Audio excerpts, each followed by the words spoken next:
ॐ भूर्भुवः स्वः तत्सवितुर्वरेण्यं भर्गो देवस्य धीमहि धियो यो नः प्रचोदयात्। ॐ शान्ति शान्ति शान्तिः। नमस्ते मेरे प्यारे दोस्तों, इस वीडियो में मैं ईशावास्योपनिषद की व्याख्या करने जा रहा हूँ। यह प्रमुख उपनिषदों में से एक है। यह उपनिषद आकार में छोटा है, लेकिन शिक्षा में इसका बहुत ही महत्वपूर्ण है। इसलिए आकार पढ़ने जाते हुए इसकी शिक्षाओं के महत्व पर हमें जोर डालना है। इसमें कुल 18 श्लोक हैं, मगर हर श्लोक में ब्रह्म विद्या का मर्म छिपा हुआ है। वीडियो का प्रारंभ हम शांति पाठ से करते हैं। ओम पूर्णमदः पूर्णमिदं पूर्णात् पूर्णमुदच्यते पूर्णस्य पूर्णमादाय पूर्णमेवावशिष्यते। ओम शांति शांति शांति ही।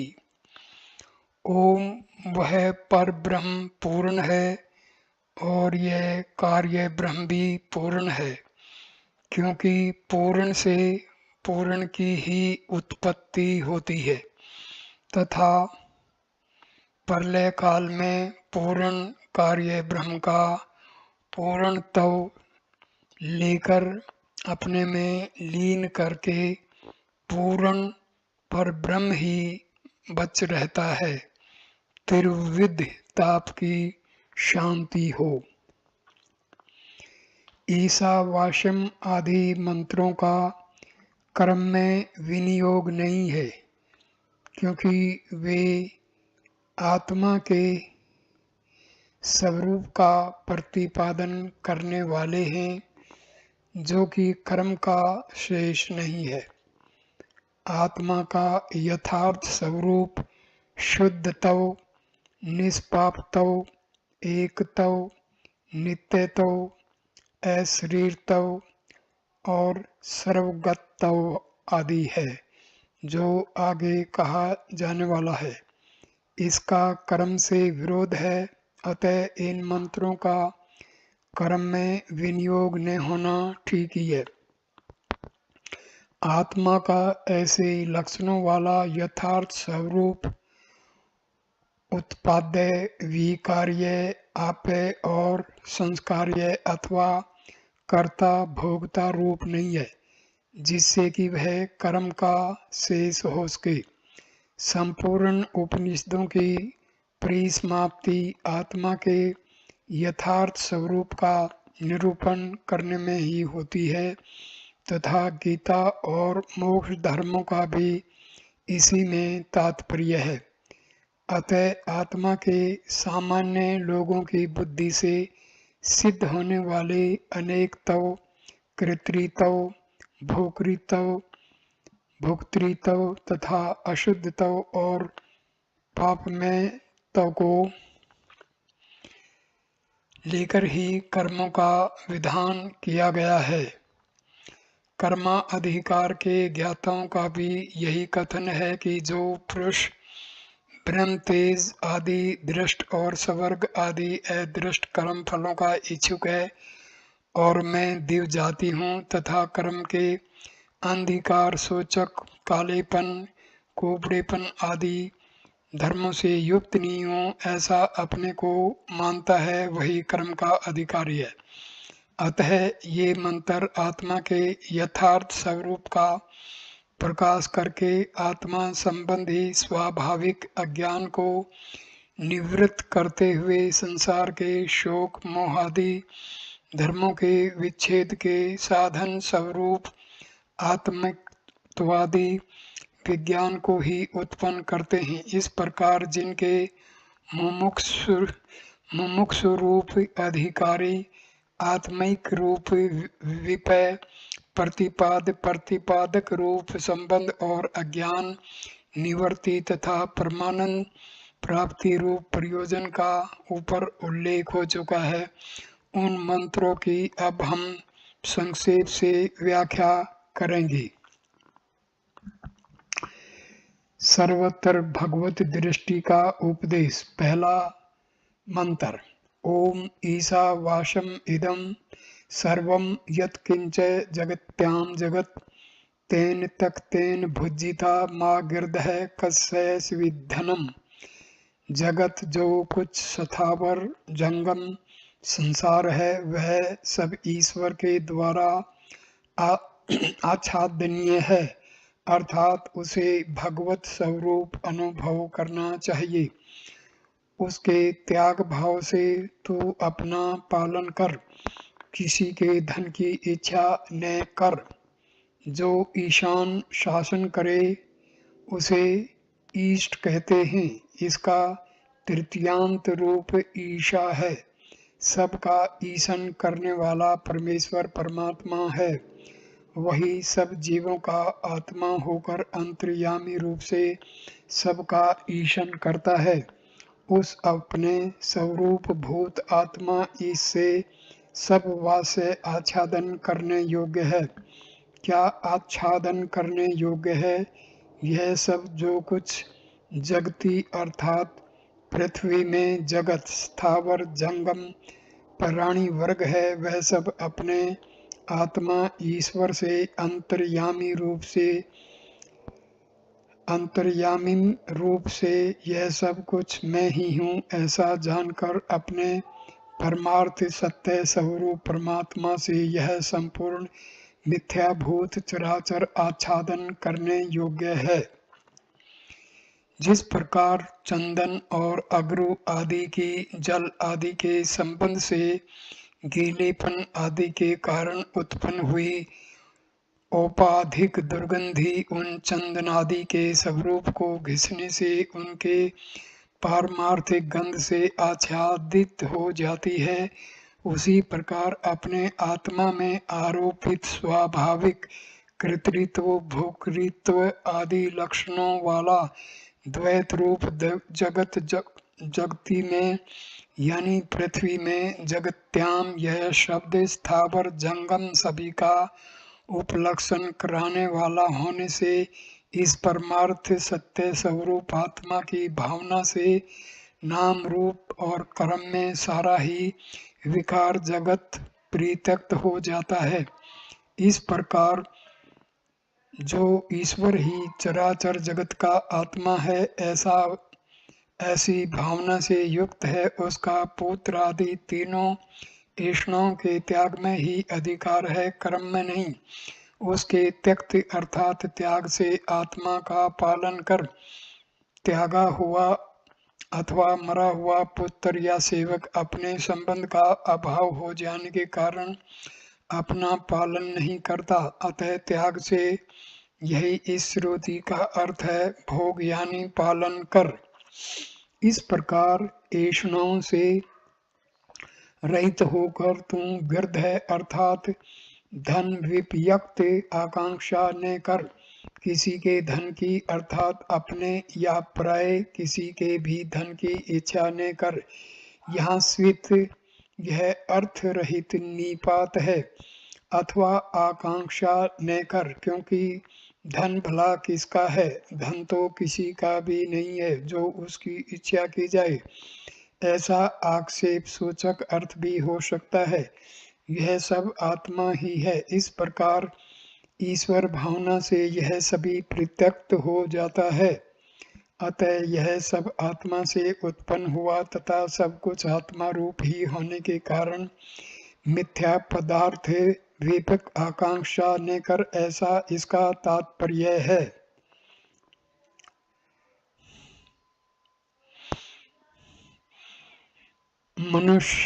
मनुष्यत्वाभिमानी के लिए कर्म विधि। इस प्रकार उपर्युक्त श्रुति का यही तात्पर्य है कि आत्मवेत्ता को पुत्र आदि ऐषणात्रय का त्याग करते हुए ज्ञान निष्ठ रहकर ही आत्मा की रक्षा करनी चाहिए। अब जो आत्म तत्व का ग्रहण करने में असमर्थ दूसरा अनात्मज पुरुष है, उसके लिए यह दूसरा मंत्र उपदेश करता है। दूसरा मंत्र, कुर्वन्नेव कर्माणि जिजीविषेच्छतः समा एवं तवयि नान्यथेतोऽस्ति न कर्म लिप्यते नरे। इस लोक में कर्म करते हुए ही 100 वर्ष जीने की इच्छा करे। इस प्रकार मनुष्य का अभिमान रखने वाले, तेरे लिए इसके सिवा और कोई मार्ग नहीं है जिससे तुझे अशुभ कर्म का लेप न हो। इस लोक में अग्निहोत्र आदि कर्म करते हुए ही 100 तक अर्थात 100 वर्षों तक जीने की इच्छा करे। पुरुष की बड़ी से बड़ी आयु इतनी ही बतलाई गई है। अतः उस प्राप्त हुई आयु का अनुवाद करते हुए यह विधान किया है कि यदि 100 वर्ष जीने की इच्छा करे तो कर्म करते हुए ही जीना चाहिए। इस तरह इस प्रकार जीने की इच्छा करने वाले तुझ मनुष्य तव मात्र का अभिमान करने वाले के लिए इस अर्थात अग्निहोत्रादि कर्म करते हुए ही आयु बिताने के वर्तमान प्रकार से भिन्न और कोई ऐसा प्रकार नहीं है जिससे अशुभ कर्म का लेप न हो, अर्थात जिससे वह पुरुष कर्म से लिप्त न हो। अतः अग्निहोत्र आदि शास्त्र विहित कर्मों को करते हुए ही जीने की इच्छा करे। पूर्व यह कैसे जाना गया कि पूर्व मंत्र से सन्यासी की ज्ञान निष्ठा का तथा द्वितीय मंत्र से सन्यास में असमर्थ पुरुष की कर्म निष्ठा का वर्णन किया गया है। सिद्धांती कहते हैं, क्या तुम्हें स्मरण नहीं है कि जैसा पहले संबंध भाष्य में कह चुके हैं, ज्ञान और कर्म का विरोध पर्वत के समान अविचल है। यहाँ भी जो जीने की इच्छा करे वह कर्म करते हुए ही जीना चाहे तथा यह सच ईश्वर से आच्छादन करने योग्य है। उस चराचर जगत के त्याग द्वारा आत्मा की रक्षा कर, किसी के धन की इच्छा न कर इत्यादि वाक्यों से कर्मी और सन्यासी की निष्ठाओं का भेद ही निरूपण किया है तथा जीवन या मरण का लोभ न करे, वन को चला जाए, यही वेद की मर्यादा है और फिर वहां से घर न लौटे। इस वाक्य से भी ज्ञान निष्ठ के लिए संन्यास का ही विधान किया है। आगे इन दोनों निष्ठाओं के फल का भी भेद बतलाएंगे। ये दोनों ही मार्ग सृष्टि के आरंभ से परंपरागत हैं। इनमें पहले कर्म मार्ग है और पीछे संन्यास रूप निवृत्ति मार्ग से तीनों ऐषणाओं का त्याग किया जाता है। इन दोनों में संन्यास मार्ग ही उत्कर्ष मार्ग प्राप्त करता है। तैत्तिरीय श्रुति में कहा है कि संन्यास ही उत्कृष्टता को प्राप्त हुआ। वेदाचार्य भगवान व्यास ने भी बहुत सोच विचार कर ही अपने पुत्र से यह निश्चित बात कही है। जिनमें वेद प्रतिष्ठित हैं, ऐसे ये दो ही मार्ग हैं, एक तो प्रवृत्ति लक्षण धर्म मार्ग और दूसरा अच्छी तरह भावना किया हुआ निवृत्ति मार्ग। इन दोनों का विभाग हम आगे दिखलाएंगे। अज्ञानी की निंदा। अब अज्ञानी की निंदा करने के लिए यह तीसरा मंत्र आरंभ किया जाता है। मंत्र तीसरा, ऐश्वर्या नाम ते लोका अंधेन तमसा वृतः तास्ते प्रतिभागिच्छन्ति ये के चातम हनो जनाः। वे असुर संबंधी लोग आत्मा के अदर्शन रूप अज्ञान से आच्छादित हैं। जो कोई भी आत्मा का हनन करने वाले लोग हैं, वे मरने के अनंतर उन्हें प्राप्त होते हैं। अद्वैय परमात्म भाव की अपेक्षा से देवता आदि भी असुर ही हैं। उनके संपत्ति स्वरूप लोग असुरीय हैं। नाम शब्द अर्थहीन निपात हैं, जिनमें कर्म फलों का लोकन दर्शन यानी भोग होता है। वे लोक अर्थात जन्म योनियां अंध अदर्शनात्मक तम यानी अज्ञान से आच्छादित हैं। वे इस शरीर को छोड़कर अपने कर्म और ज्ञान के अनुसार उन ब्रह्मा से लेकर स्थावर पर्यंत योनियों में ही जाते हैं। जो कोई आत्मा का घात नाश करते हैं, वे आत्मघाती हैं। वे लोग कौन हैं? जो अज्ञानी हैं। वे सर्वदा अपने आत्मा की किस प्रकार हिंसा करते हैं? अविद्यारूप दोष के कारण अपने नित्य सिद्ध आत्मा का तिरस्कार करने से अज्ञानी जीवों की दृष्टि में नित्य विद्यमान आत्मा का अजरातमवादी ज्ञान रूप कार्य यानी फल मरे हुए के समान तिरोहित रहता है। इसलिए प्राकृत अज्ञानी जन आत्मघाती कहे जाते हैं। इस आत्मघात रूप दोष के कारण ही वे जन्म मरण को प्राप्त होते हैं। जिस आत्मा का हनन कर आत्मा का स्वरूप, जिस आत्मा का हनन करने से अज्ञानी लोग जन्म मरण रूप संसार को प्राप्त होते हैं और उसके विपरीत ज्ञानी लोग मुक्त हो जाते हैं, वे आत्मघाती नहीं। वह आत्म तत्व कैसा है सो बतलाया जाता है। चौथा श्लोक। अनेजदेकं मनसो जबीयो नेन्देवः आपनो वनपुरमर्षत तद्वातो ज्ञानयेतेति तिष्ठति मन्नपो मातुर्विश्वा दग्धाति। वह आत्म तत्व अपने स्वरूप से विचलित न होने वाला एक तथा मन से भी तीव्र गति वाला है। इसे इंद्रियां प्राप्त नहीं कर सकी, क्योंकि यह उन सब से पहले आगे गया हुआ विद्वान है। वह शिथिल होने पर भी अन्य सब गतिशीलों को अतिक्रमण कर जाता है। उसके रहते हुए ही अर्थात उसकी सत्ता में ही वायु समस्त प्राणियों के प्रवृत्ति रूप कर्मों का विभाग करता है। जो चलने वाला न हो उसे अनेजत कहते हैं, क्योंकि एजर कंपने इस धातु सूत्र से एज धातु का अर्थ कंपन है। इस प्रकार वह आत्म तत्व कंपन चलन अर्थात अपनी अवस्था से चित्त होने से रहित है, यानी सदा एक रूप है। वह एक ही सब प्राणियों में वर्तमान है तथा संकल्पादि रूप मन से भी जब ये अधिक वेगवान है। पूर्व।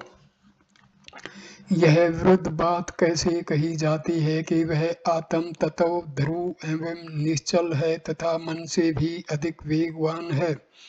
सिद्धांति, यह कोई दोष नहीं है, क्योंकि निरुपाधिक और सोपाधिक रूप से यह विरुद्ध कथन भी बन सकता है। उस अवस्था में अपने निरुपाधिक रूप से तो अविचल और एक ऐसा कहा जाता है तथा अंतःकरण की मन रूप संकल्प विकल्पात्मिका उपाधि का अनुवर्तन करने के कारण मन से भी अधिक वेगवान कहा गया है। इस लोक में देहस्थ मन का ब्रह्मलोक आदि दूर देशों में संकल्प रूप से एक क्षण में ही गमन हो जाता है। अतः मन का अत्यंत वेग तत्व तो लोक में प्रसिद्ध ही है, किंतु उस मन के ब्रह्मलोक आदि में बड़ी शीघ्रता से पहुंचने पर वहां आत्म चैतन्य का अवभास पहले से ही पहुंचा हुआ सा अनुभव किया जाता है। इसी से वह मन से भी अधिक वेगवान है, ऐसा श्रुति कहती है। जिसका प्रकरण चल रहा है, ऐसे इस आत्म तत्व को देवगण भी अर्थात उपलब्ध नहीं कर सके। विषयों का द्योतन प्रकाश करने के कारण चक्षु आदि इंद्रियां ही देव हैं।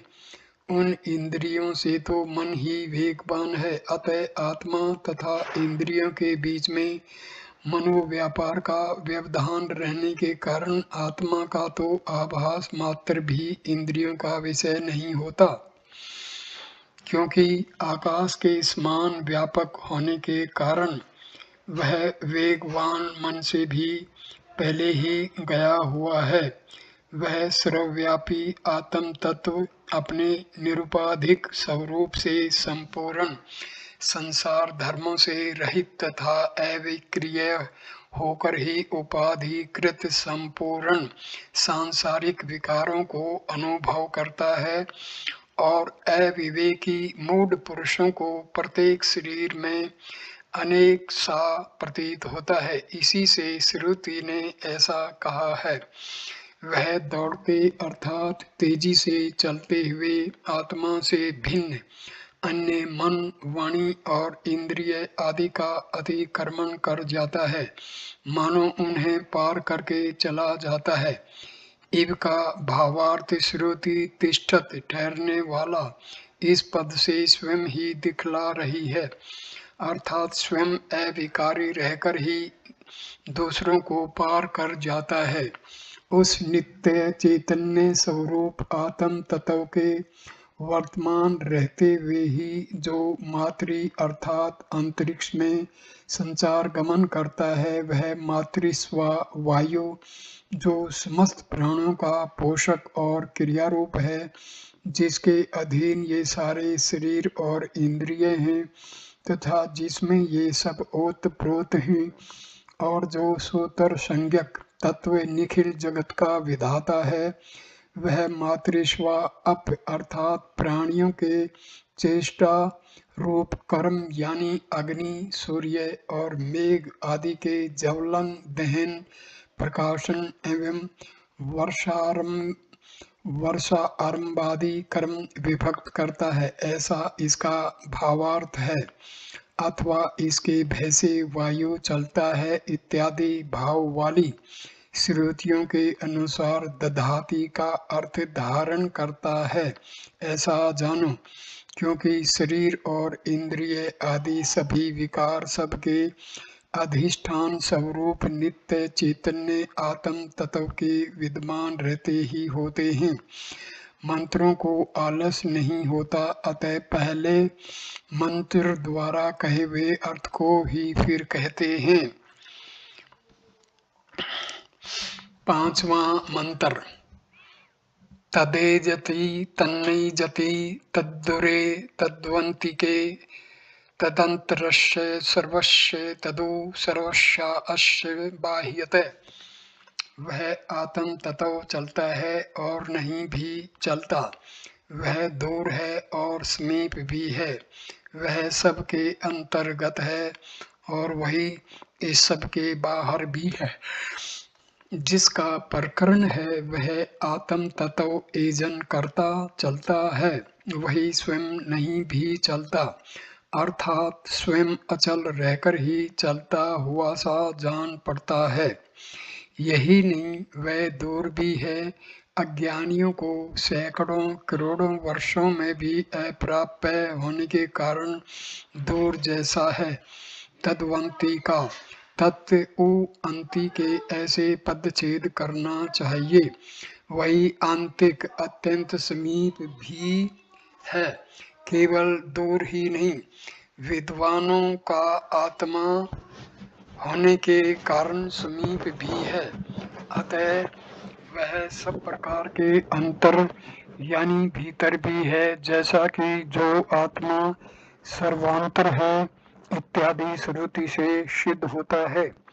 आकाश के समान व्यापक होने के कारण वह इस नाम रूप और क्रियात्मक संपूर्ण जगत के बाहर तथा सूक्ष्म रूप होने से इसके भीतर भी है और श्रुति के प्रज्ञान घन ही है। इस कथन के अनुसार वह निरंतर बाहर भीतर के भेद को त्याग कर सर्वत्र ही है। छठा मंत्र,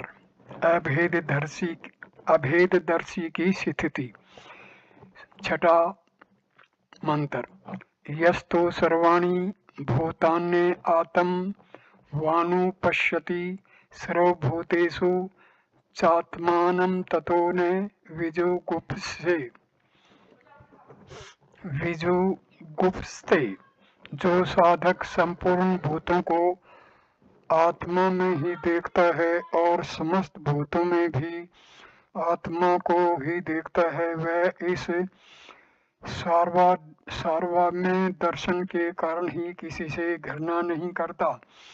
जो प्रियविराट मुमुक्षु अव्यक्त से लेकर स्थावर पर्यंत संपूर्ण भूतों को आत्मा में ही देखता है, अर्थात उन्हें आत्मा से ही पृथक नहीं देखता तथा उन संपूर्ण भूतों में ही आत्मा को देखता है, अर्थात उन भूतों के आत्मा को भी अपना ही आत्मा जानता है।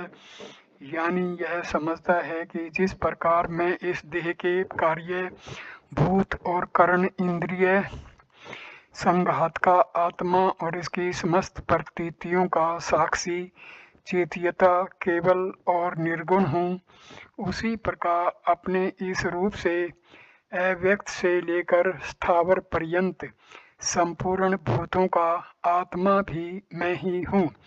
इस प्रकार जो सब भूतों में अपने निर्विशेष आत्म स्वरूप को ही देखता है, वह उस आत्म दर्शन के कारण ही किसी से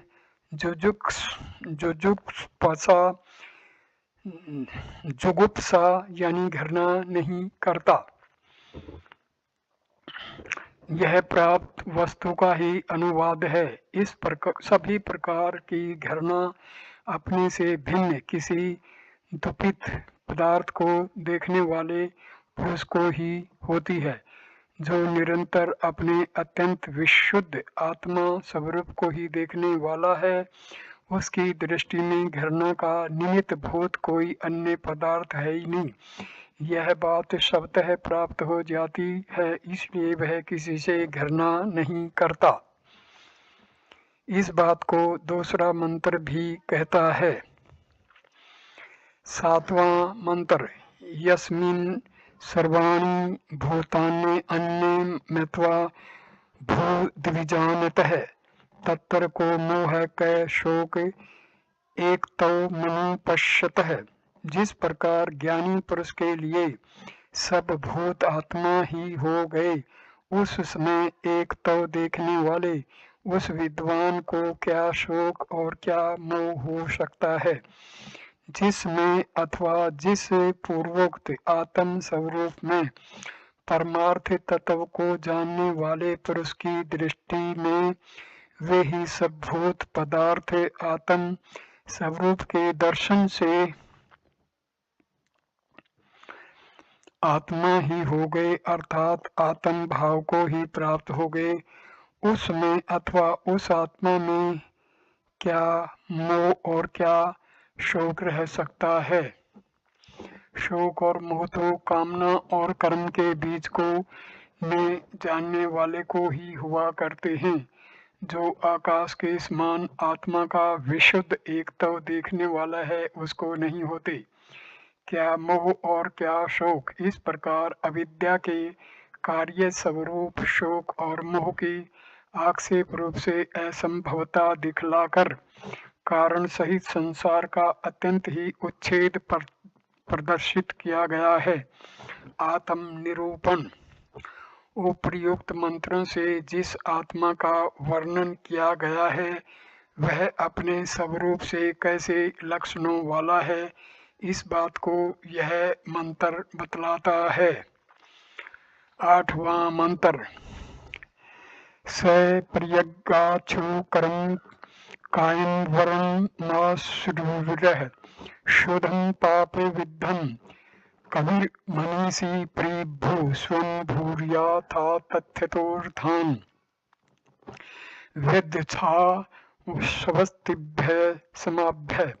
वह आत्मा सर्वगत शुद्ध अशरीरी अक्षत स्नायु से रहित निर्मल अपापहत सर्वद्रष्टा सर्वज्ञ सर्वोत्कृष्ट और स्वयंभू स्वयं ही होने वाला है।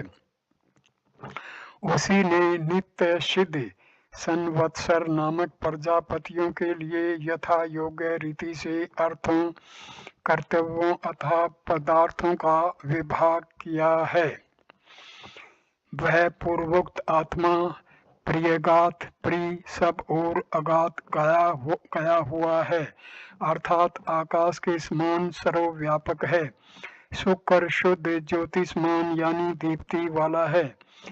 एकाय शरीर अर्थात लिंग शरीर से रहित है। अवर्ण यानी अक्षत है। अस्नावीर है, जिसमें स्नायु अर्थात शिराएं न हो उसे अस्नावीर कहते हैं। अवर्ण और अस्नावीर इन दो विशेषणों से स्थूल शरीर का प्रतिभेद किया गया है तथा शुद्ध निर्मल यानी अविद्या रूप मल से रहित है। इससे कारण शरीर का प्रतिभेद किया गया है। अपाप विद्ध धर्म अधर्म रूप पाप से रहित है। शुक्रम इत्यादि नपुंसकलिंग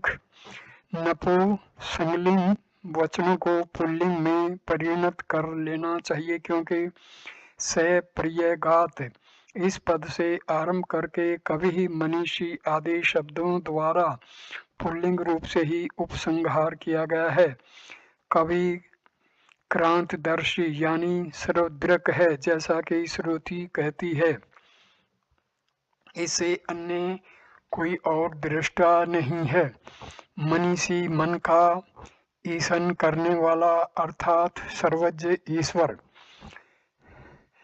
प्रिभू सबके प्रिय अथवा ऊपर है, इसलिए प्रिभू है। स्वयंभू स्वयं ही होता है, इसलिए स्वयंभू है। अथवा जिनके ऊपर है और जो ऊपर है वह सब स्वयं ही है, इसलिए स्वयंभू है। उस नित्य मुक्त ईश्वर ने सर्वज्ञ होने के कारण यथाभूत कर्म फल और साधन के अनुसार अर्थों कर्तव्य पदार्थों का यथा तथ्य विधान किया, अर्थात यथा योग्य रीति से उनका विभाग किया। यथा तथा के भाव को यथा तथ्य कहते हैं। उसने शाश्वत नित्य स्वभाव अर्थात संवत्सर नामक प्रजापतियों को उनकी योग्यता के अनुसार पृथक पृथक कर्तव्य बांट दिए।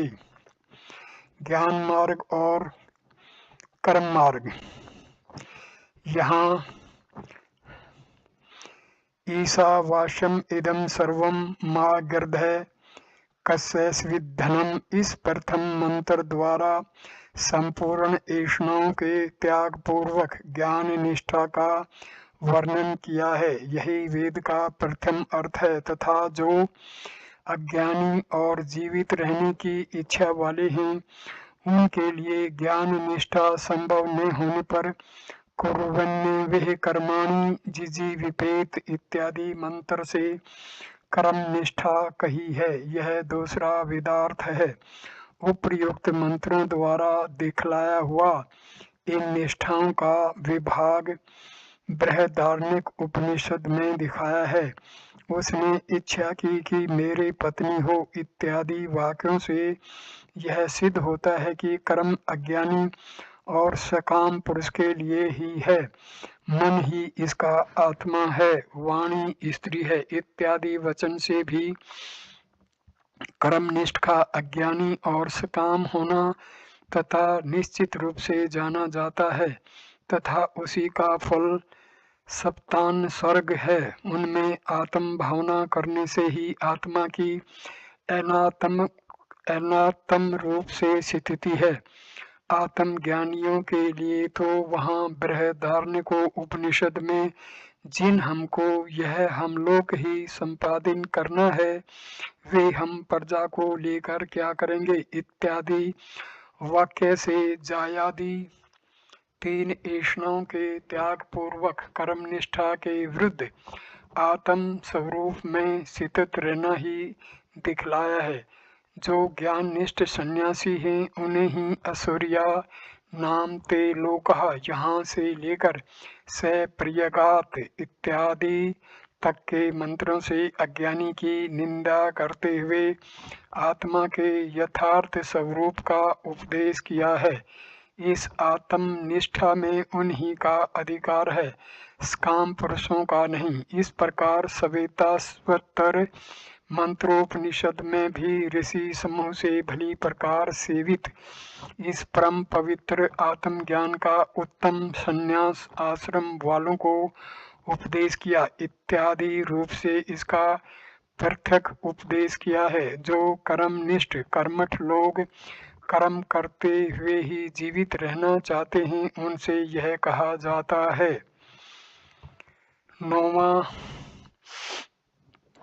मंत्र। अंधंतं प्रविशन्ति ये विद्यामुपासते ततो भूय इव ते तमो विद्याया रतः।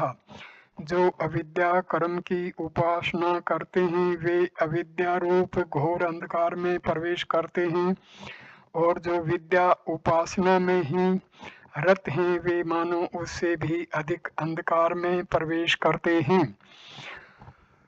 यह ज्ञात होता है कि यह विधि कर्मनिष्ठों के लिए ही है, सबके लिए नहीं है। सिद्धांती बतलाते हैं, सुनो, निष्काम पुरुष के लिए जो यस्मिन सर्वाणी भूतान्य मेवा भट्टी जानत है तंत्र को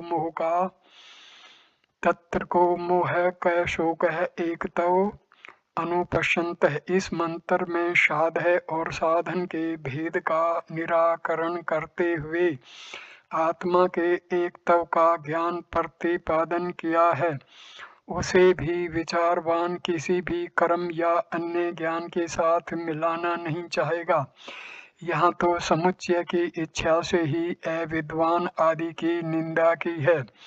अतः न्याय और शास्त्र के अनुसार जिसका जिसके साथ समुच्चय हो सकता है वही यही कहा गया है।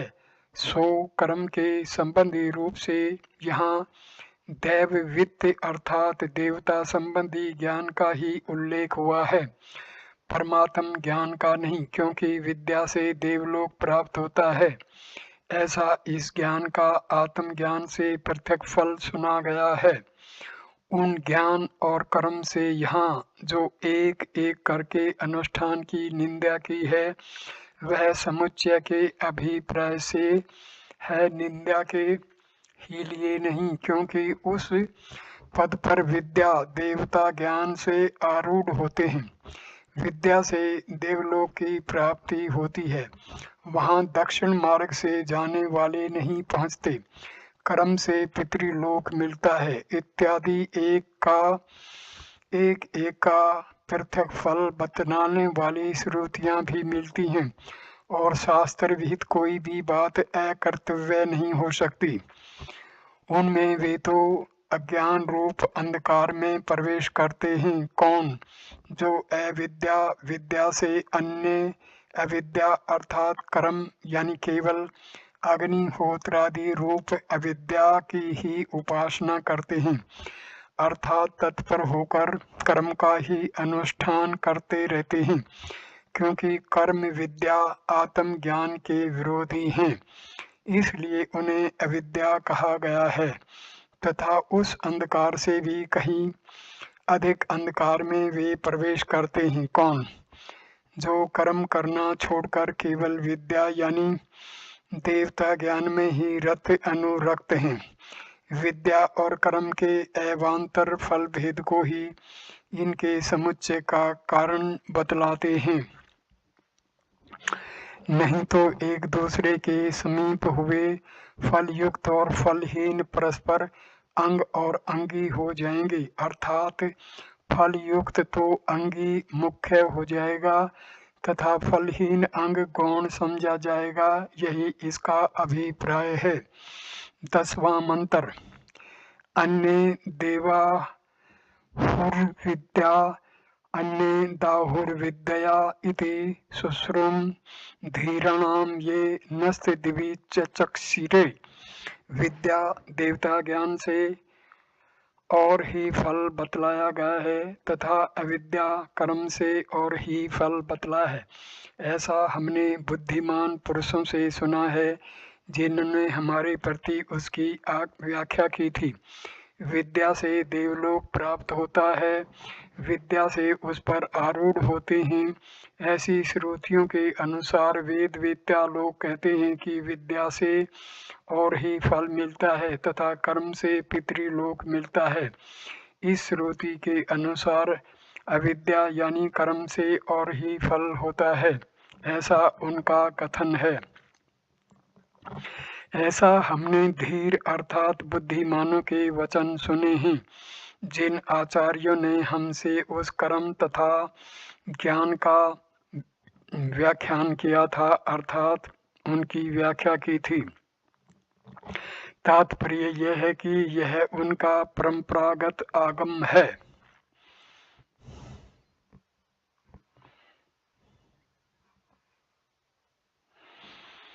11वां मंत्र। विद्यां चाविद्यां च यस्तद्वेदोऽभ्यस अविद्या मृत्युं तीर्त्वा विद्या मृतमश्नुते।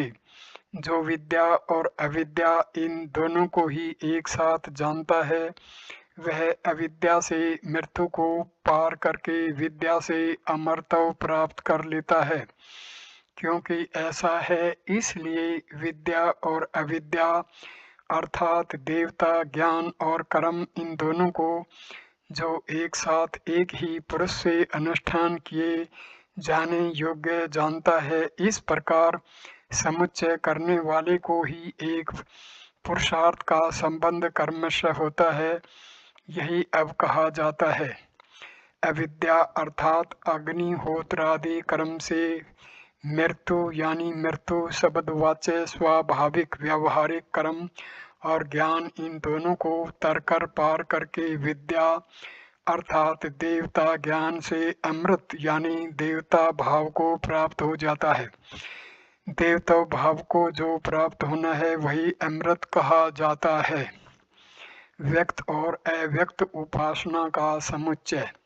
अब व्यक्त और अव्यक्त उपासनाओं का समुच्चय करने की इच्छा से प्रत्येक की निंदा की जाती है। 12वां मंत्र। अंधम तमे प्रविशन्ति ये संभूति मुपासते ततो भूय इव ते तमो इवो संभूत्यामृतः। जो असंभूति अव्यक्त प्रकृति की उपासना करते हैं वे घोर अंधकार में प्रवेश करते हैं, और जो संभूति कार्य ब्रह्म में रत हैं वे मानो उनसे भी अधिक अंधकार में प्रवेश करते हैं। जो असंभूति की उपासना करते हैं वे घोर अंधकार में प्रवेश करते हैं। संभवन उत्पन्न होने का नाम संभूति है, वह जिसके कार्य का धर्म है उसे संभूति कहते हैं। उससे अन्य असंभूति प्रकृति कारण अथवा अव्याकृत नाम की अविद्या है। उस असंभूति यानी अव्याकृत नाम वाली प्रकृति कारण अर्थात अज्ञानात्मिका अविद्या की है, जो कि कामना और कर्म की बीज है। जो लोग उपासना करते हैं वे उसके अनुरूप ही अज्ञान रूप घोर अंधकार में प्रवेश करते हैं, तथा जो संभूति यानी हिरण्यगर्भ नामक कार्य ब्रह्म में रत हैं वे उससे भी गहरे मानो अधिकतर अंधकार में प्रवेश करते हैं। व्यक्त और अव्यक्त उपासना के फल। अब उन दोनों उपासनाओं के समुच्चय का कारण रूप जो उन दोनों के फलों का भेद है उसका वर्णन किया जाता है। 13वां मंत्र। अन्य देवाहो संभवाद अन्य हुर संभवात इति शुश्रुम धीराणाम ये नस्त दिव्य चक्षुरे। कार्य ब्रह्म की उपासना से और ही फल बतलाया गया है तथा अव्यक्तो उपासना से और ही फल बतलाया है। ऐसा हमने बुद्धिमानों से सुना है जिन्होंने हमारे प्रति उसकी व्याख्या की थी। संभूति अर्थात कार्य ब्रह्म की उपासना से प्राप्त होने वाला अणिमा आदि ऐश्वर्य रूप और ही फल बतलाया अर्थात बखान किया है तथा असंभूति यानी अव्याकृत से अर्थात अव्याकृत प्रकृति की उपासना से और ही फल बतलाया है जिसे पहले अंधतम प्रविशंति आदि वाक्य से कह चुके हैं तथा पौराणिक लोग जिसे प्रकृति लय कहते हैं। ऐसा हमने धीरों बुद्धिमानों का कथन सुना है जिन्होंने हमसे उनका वर्णन किया था अर्थात व्यक्त और अव्यक्त उपासनाओं के फल का व्याख्यान किया था। क्योंकि ऐसा ही है इसलिए संभूति और असंभूति की उपासनाओं का समुच्चय उचित ही है। इसके सिवा एक पुरुषार्थ मूलक होने से भी उनका समुच्चय होना ठीक है, यही आगे कहते हैं। 14वां मंत्र।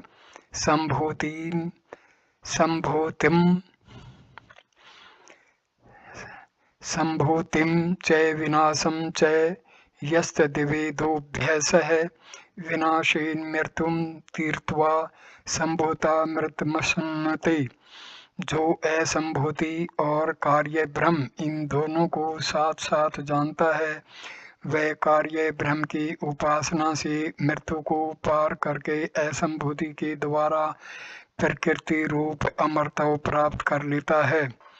जो पुरुष असंभूति और विनाश इन दोनों की उपासना के समुच्चय को जानता है वह जिसके कार्य का धर्म विनाश है और उस धर्मी से अभेद होने के कारण जो स्वयं भी विनाश कहा जाता है उस विनाश से अर्थात उसकी उपासना से अधर्म तथा कामना आदि दोषों से उत्पन्न हुए अनैश्वर्य रूप मृत्यु को पार करके हिरण्यगर्भ की उपासना से अणिमा आदि ऐश्वर्य की प्राप्ति रूप फल ही मिलता है।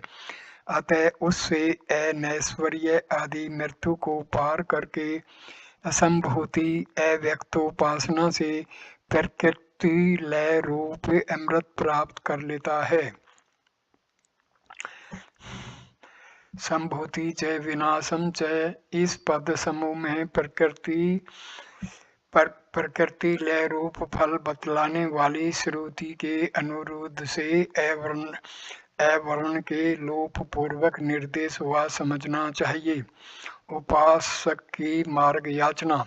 शास्त्र के बतलाए हुए प्रकृति लय पर्यंत समस्त फल गौ भूमि और सुवर्ण आदि मानुष्य संपत्ति तथा देवता ज्ञान रूप दैवी संपत्ति से संपन्न होने वाले हैं। यहाँ तक संसार की गति है। इससे आगे पहले आत्मई भी जानत है। इस 7वें मंत्र में बतलाया हुआ संपूर्ण ऐषणाओं के त्याग रूप संन्यास का फल सर्वात्म भाव ही है। इस प्रकार यहाँ प्रवृत्ति निवृत्ति रूप 2 प्रकार का वेदार्थ प्रकाशित किया गया है।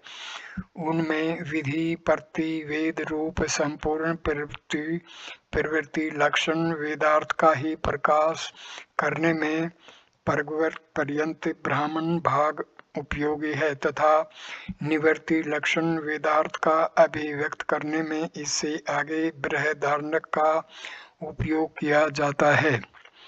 उनमें जो पुरुष गर्भाधान से लेकर मरण पर्यंत कर्म करते हुए जीवित रहना चाहते हैं उसे अपर ब्रह्म विवेक विद्या के साथ ही जीवित रहना चाहिए। जैसा कि कहा है विद्या और अविद्या दोनों को साथ साथ जानता है वह अविद्या कर्म से मृत्यु को पार करके विद्या देवता ज्ञान से अमृतत्व प्राप्त कर लेता है। वह किस मार्ग से अमृतत्व प्राप्त करता है सो बतलाते हैं। वह जो सत्य है वही यह आदित्य है, जो इस आदित्य मंडल में पुरुष है, तथा जो पुरुष दक्षिण नेत्र में है, वे दोनों ही सत्य हैं। जो उस ब्रह्म की उपासना करने वाला और शास्त्रोक्त कर्म करने वाला है, वह अंतकाल उपस्थित होने पर इस आदित्य मंडल आत्मा से हिरण्ययन पात्रेण इस मंत्र के द्वारा इस प्रकार आत्म प्राप्ति द्वार की याचना करता है। 15वां मंत्र। हिरण्ययेन पात्रेण सत्यसा पीहितं मुखं त्वं पूषन् पाविर्ण सत्य धर्माय दृष्टये। आदित्य मंडल का ब्रह्म का मुख ज्योतिर्मय पात्र से ढका हुआ है। हे पूषण, मुझ सत्य धर्मा को आत्मा की उपलब्धि कराने के लिए तू उसे उघाड़ दे। जो सोने का सा हो उसे हिरण्य कहते हैं, अर्थात जो ज्योतिर्मय है। उस ढक्कने रूप पात्र से ही आदित्य मंडल में स्थित सत्य अर्थात ब्रह्म का मुख द्वार छिपा हुआ है। हे पूषण, सत्य की उपासना करने के कारण जिसका सत्य ही धर्म है, ऐसा मैं सत्य धर्मा हूँ। उस मेरे प्रति अथवा यथार्थ धर्म का अनुष्ठान करने वाले मेरे प्रति दृष्टि अर्थात सत्य स्वरूप की उपलब्धि के लिए तू उसे उघाड़ दे, उस पात्र को सामने से हटा दे। 16वां मंत्र। पोषण्य कर से यम सूर्या प्राजापत्य व्यू रश्मीन समूह तेजो यत्ते रूपम कल्याणतमं तत्ते पश्यामि यो सावसो पुरुष सोहमस्मि। हे जगत पोषक सूर्य, हे एका के गमन करने वाले, हे यम संसार का नियमन करने वाले, हे सूर्य प्राण और रस का शोषण करने वाले, हे प्रजापति नंदन, तू अपनी किरणों को हटा ले, अपने तेज को समेट ले। तेरा जो अतिशय कल्याण में रूप है उसे मैं देखता हूँ। यह जो आदित्य मंडलस्थ पुरुष है वह मैं हूँ। हे पोषण, जगत का पोषण करने के कारण सूर्य पूषा है, वह अकेला ही चलता है, इसलिए एकर्षी है। हे एकर्षे, सबका नियमन करने के कारण यम है। हे यम, किरण प्राण और रसों को स्वीकार करने के कारण सूर्य है। हे सूर्य, प्रजापति का पुत्र होने से प्रजापत्य है। हे प्रजापत्य, अपनी किरणों को दूर कर अपने तेज यानी संतप्त करने वाली ज्योति को पंजीभूत एकत्रित अर्थात शांत कर। तेरा जो अत्यंत कल्याण में अर्थात परम सुंदर स्वरूप है उसे तुझ आत्मा की कृपा से मैं देखता हूँ, तथा यह बात मैं तुझसे सेवक के समान याचना नहीं करता, क्योंकि यह जो व्याहृति रूप अंगों वाला आदित्य मंडलस्थ पुरुष है, जो पुरुषाकार होने से अथवा जो प्राण और बुद्धि रूप से समस्त जगत को पूर्ण किए हुए है, या जो शरीर रूप पुर में शयन करने के कारण पुरुष है, वह मैं ही हूँ। मरणोन्मुख उपासक की प्रार्थना। 17वां मंत्र। वायुर्निलमृत मथेदम भस्मांतरम शरीरम ओम कीर्तो समर कीर्तो समर कीर्तो समर कीर्तो समरः।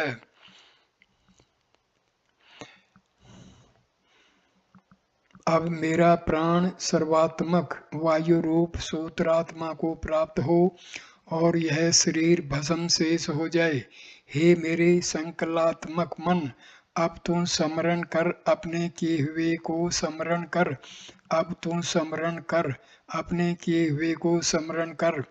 अब मुझ में मरने वाले का वायु प्राण अपने अध्यात्म परिच्छेद को त्याग कर अधिदेव रूप सर्वात्मक वायु रूप अमृत यानी सूत्रात्मा को प्राप्त हो। इस प्रकार इस वाक्य में प्रतिपद्यत्मा यह क्रियापद जोड़ लेना चाहिए।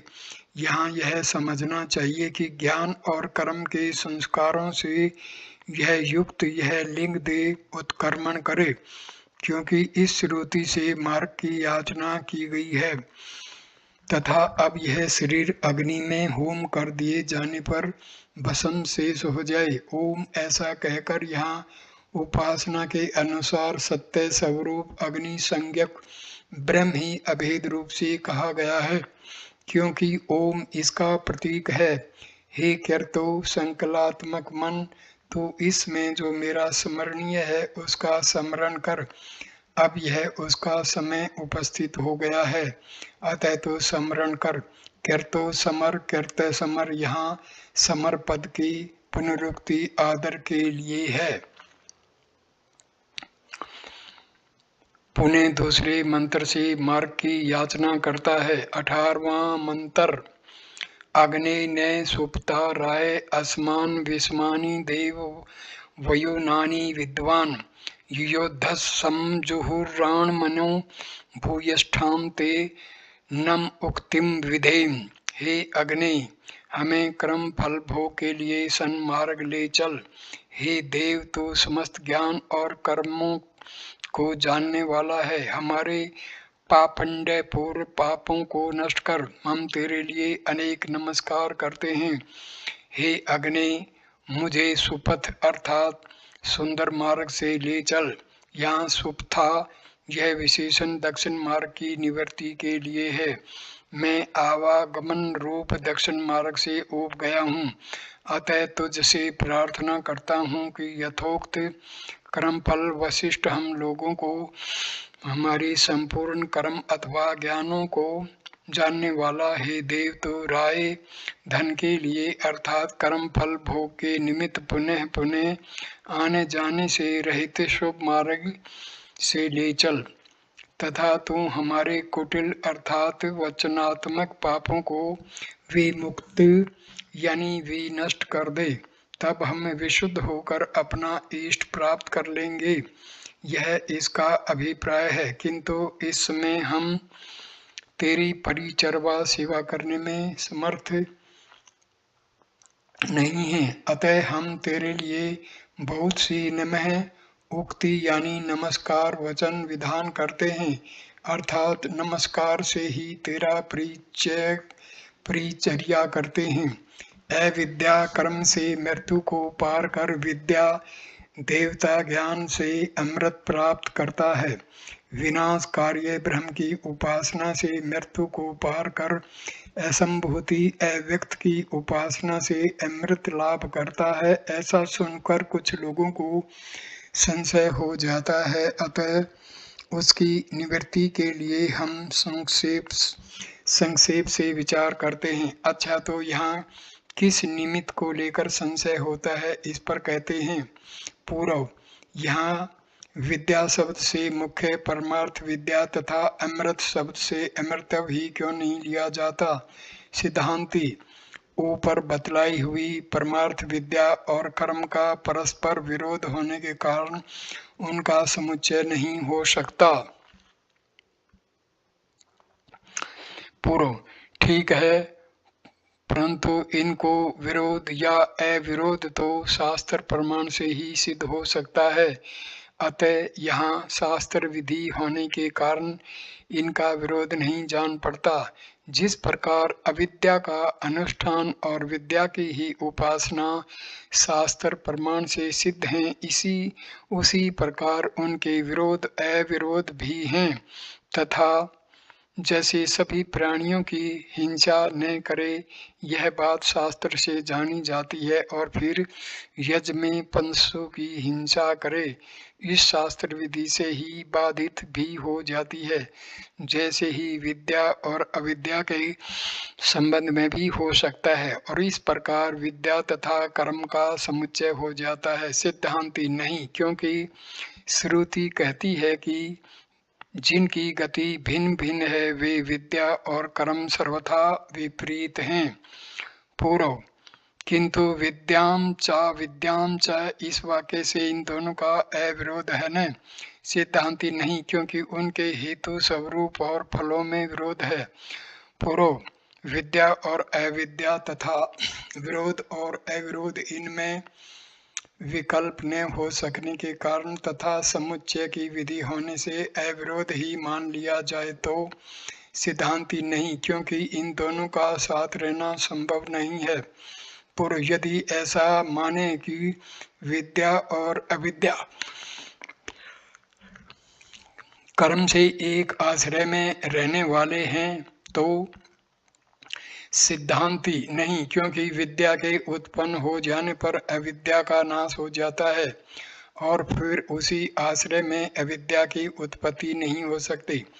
अग्नि ओशन और प्रकाश स्वरूप है। इस ज्ञान के उत्पन्न होने पर जिस अग्नि रूप आश्रय में यह उत्पन्न हुआ है उसी में अग्नि शीतल और अप्रकाश में है, ऐसा अज्ञान नहीं हो सकता।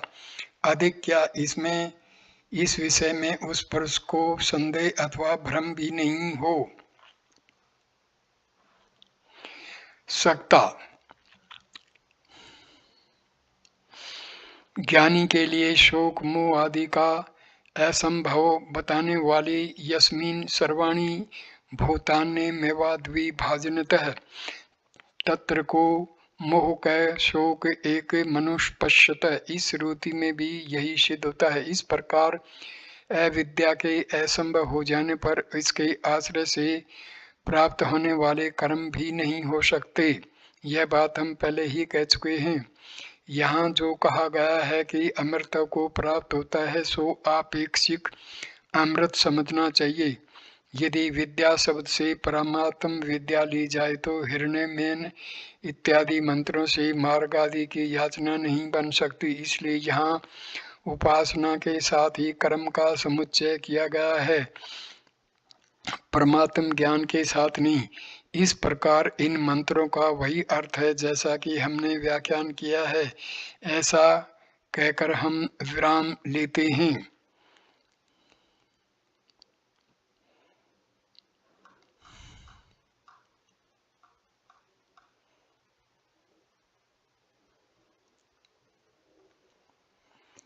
शांति पाठ। ओम पूर्णमदः पूर्णमिदं पूर्णात् मदुच्यते पूर्णस्य पूर्णमादाय पूर्णमेवावशिष्यते। ओम शांति शांति शांति। तो यहाँ पर हम इस उपनिषद का समापन करते हैं। वीडियो देखने के लिए धन्यवाद मेरे दोस्तों। नमस्कार।